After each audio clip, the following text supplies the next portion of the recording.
negative and positive behavior strategies. So you would want to be proactive as possible. So prevent behavior to even occur from the first place, right? You would want to prevent the triggers. 90% should be proactive. Before the behavior occurred, this is where you would want to work at the preventive stage. So in AV, we do managing challenging behaviors. One could be proactive before the behaviors occurred, and the next one is reactive strategies. But proactive is what we want to go for. So what does proactive looks like in your classroom or in a therapy or even at home? Create a structure. So our learners thrive in structure and predictability. So you can use visuals, use pictures, schedules, use visual rules.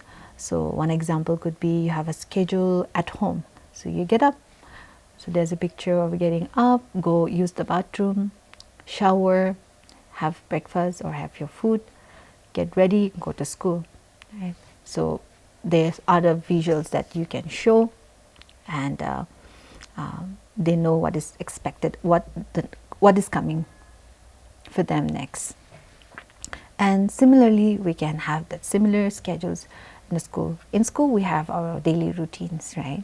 To set visual rules, you can put first and then. So first, we're going to finish this worksheet, then you can play with this toy. First, you put on your shirt, and then we're going to go out and play football outside. So these are the visuals that you can use as an aid to help child feel more in control. Avoid triggers. So you would want to look into the environmental setup, right? So some of our individuals, they are very sensitive, sensorily sensitive to loud noise or lighting or temperature. So if this is an area that the child is finding difficulty and is triggered the most, maybe if you have a bright room in a therapy room, maybe you can put on the curtains. If it's very hot, maybe you can turn on the fan or the AC, right? So arranging the room or furniture. So some kids, they just love touching and throwing. Yeah? So we have some of our kiddos who loves looking the throwing sensation, right? Visually from here up to down. So they enjoy that visual stimulation. But it's not very practical, and imagine that happens in your classroom. You have 20 plus kids to look after and the child is just throwing items, right? So what you can do is rearrange the room, have minimal items. I know we have to adjust with the aesthetic part, but the goal here is for the child to be involved in the learning process along with the peers, right? So you would want to rearrange the structure of the room and create a separate or designated work areas, and really just eliminating distracting materials which does not become a trigger for the child, right?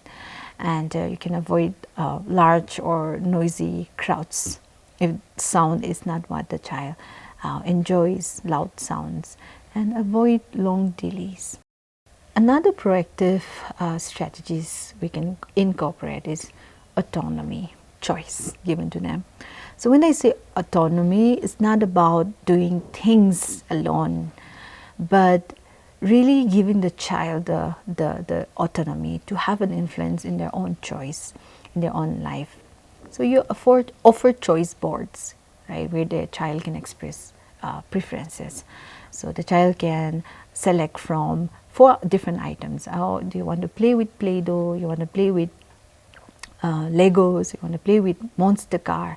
You want to play with Bubbles? So these are the pictures that you've given to them. They can simply look and select. Or even food. You want to eat bread with jam or bread with butter, right? Or you want to have cereal, or you want to have raisins. Different food items that you can have it ready for a child to select. A lot of times for some individuals, even if they are not vocal in nature, through pictures or using communication device, a lot can be communicated to us. We can understand them in a greater level. Functional communication. What does it mean? it simply means teaching them a replacement skill. So, how does it look like? So, same example, the child pulls your hair to gain attention. But pulling hair, you would want them to do it more appropriately, right? You don't want to get hurt. So, functionally, communication is where you will teach the child, miss. And then when you look at the child is happy, right?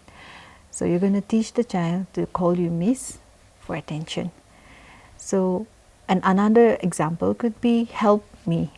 The child is doing a task on the table in your classroom or even at home and is unable to finish the worksheet. Child starts crying or whining, right? All you can do is ask for help, right? Help me, and I'm here to help you. So you teach the child, help me. And help me could be for child who are vocal, they can say help me, or they can use sign language, help, or they can use picture, help me, give it to the adult, or use your device communication devices to ask for help. And in this way, we are teaching them to functionally communicate to them. So instead of crying or pulling hair or throwing the puzzle piece, all you can say is help me. And you have provided a replacement skill for them where the same need was met.